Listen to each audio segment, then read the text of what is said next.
सनातन धर्म में देवी देवताओं को पूजने से मन को शांति मिलती है और घर से दुख दर्द दूर होते हैं। इसी कारण पुराने समय से ही ये परंपरा चली आ रही है।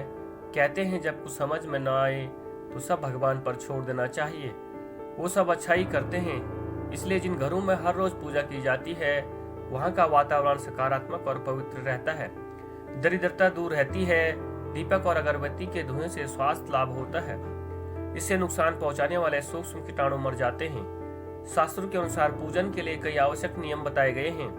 इन नियमों का पालन करते हुए पूजा करने पर श्रेष्ठ फल की प्राप्ति होती है। महालक्ष्मी सहित सभी देवी देवताओं की कृपा मिलती है। यहाँ जानिए 21 नियम जो कि घर के मंदिर में पूजा करते समय ध्यान रखना चाहिए। नंबर 1, किसी भी भगवान के पूजन में उनका आह्वान करना, ध्यान करना, आसन देना, स्नान करवाना, धूप दीप जलाना, अक्षत कुमकुम चंदन पुष्प प्रसाद आदि अनिवार्य रूप से होना चाहिए।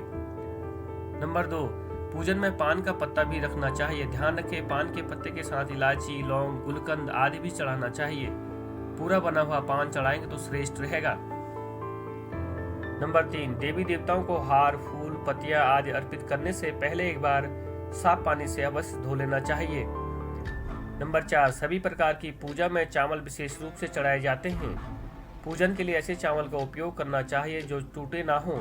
चावल चढ़ाने से पहले इन्हें हल्दी से पीला करना बहुत शुभ माना गया है। इसके लिए थोड़े से पानी में हल्दी घोल लें और उस घोल में चावल को डुबोकर पीला किया जा सकता है। नंबर 5, पूजन कर्म में इस बात का विशेष ध्यान रखें कि पूजा के बीच में दीपक बुझना नहीं चाहिए। ऐसे होने पर पूजा का पूर्ण फल प्राप्त नहीं हो पाता है।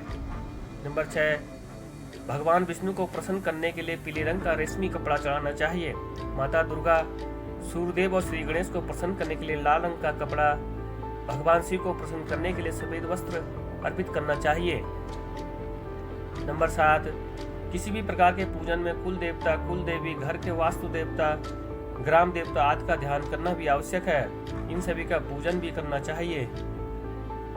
नंबर 8, पूजन में हम जिस आसन पर बैठते हैं उसे पैरों से इधर उधर खिसकना नहीं चाहिए। आसन को हाथों से ही खिसकाना चाहिए। नंबर 9, यदि आप प्रतिदिन घी का एक दीपक घर में जलाएंगे तो घर की कई वास्तु दोष भी दूर हो जाएंगे। नंबर 10, सूर्य, गणेश, दुर्गा, शिव और विष्णु के पंचदेव कहलाते हैं। इनकी पूजा सभी कार्यों में अनिवार्य रूप से की जानी चाहिए। प्रतिदिन पूजन करते समय इन पंचदेव का ध्यान करना चाहिए। इससे लक्ष्मी प्राप्त और समृद्धि प्राप्त होती है। नंबर 11, तुलसी के पत्तों को 11 दिनों तक बासी नहीं माना जाता है। इसकी पत्तियों पर हर रोज जल छिड़ककर पुनः भगवान को अर्पित किया जा सकता है। नंबर 12, दीपक हमेशा भगवान की प्रतिमा से ठीक सामने लगाना चाहिए। कभी कभी भगवान की प्रतिमा के सामने दीपक न लगाकर इधर उधर लगा दिया जाता है, जबकि यह सही नहीं है। नंबर 13, घी के दीपक के लिए सफेद रुई की बत्ती उपयोग किया जाना चाहिए, जबकि तेल के दीपक के लिए लाल धागे की बत्ती श्रेष्ठ बताई गई है। नंबर 14, पूजन में कभी भी खंडित दीपक नहीं जलाना चाहिए। धार्मिक कार्यों में खंडित सामग्री शुभ नहीं मानी जाती है। नंबर 15, शिव जी को बेलपत्र अवश्य चढ़ाए और किसी भी पूजा में मनोकामना की सफलताओं के लिए अपनी इच्छा के अनुसार भगवान को दक्षिणा अवश्य चढ़ानी चाहिए। दान करना चाहिए। दक्षिणा अर्पित करते समय अपने दोषों को छोड़ने का संकल्प लेना चाहिए। दोषों को जल्दी से जल्दी छोड़ने पर मनोकामनाएं अवश्य पूर्ण होगी।